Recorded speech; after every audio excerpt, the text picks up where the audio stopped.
ചുരുങ്ങിയ തോതിൽ ശവദഹനം കഴിച്ചുകൂട്ടി ഓഫീസിലെ സ്നേഹിതന്മാരോട് വേണ്ട പോലെ നന്ദി പ്രകടിപ്പിച്ച് രാത്രി വീട്ടിലേക്ക് മടങ്ങുന്ന ആ മനുഷ്യനെ നമുക്ക് അച്ഛൻ എന്ന് വിളിക്കാം. കാരണം ആ പട്ടണത്തിൽ അയാളുടെ വില അറിയുന്നവർ 3 കുട്ടികൾ മാത്രമേയുള്ളൂ. അവർ അയാളെ അച്ഛ എന്നാണ് വിളിക്കാറുള്ളത്.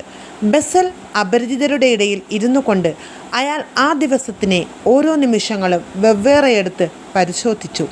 രാവിലെ എഴുന്നേറ്റ് തന്നെ അവളുടെ ശബ്ദം കേട്ടിട്ടാണ് മൂടി പുതച്ച് കിടന്നാ പറ്റുമോ ഉണ്ണേ, ഇന്ന് തിങ്കളാഴ്ചയല്ലേ, അവൾ മൂത്ത മകനെ ഉണർത്തുകയായിരുന്നു. അതിനുശേഷം ഉലഞ്ഞ വെള്ള സാരി ഉടുത്ത് അവൾ അടുക്കളയിൽ ജോലി തുടങ്ങി.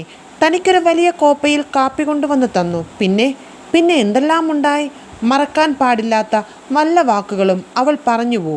എത്ര തന്നെ ശ്രമിച്ചിട്ടും അവൾ പിന്നീട് പറഞ്ഞതൊന്നും ഓർമ്മ വരുന്നില്ല. മൂടി പുതച്ച് കിടന്നാ പറ്റുമോ, ഇന്ന് തിങ്കളാഴ്ചയല്ലേ,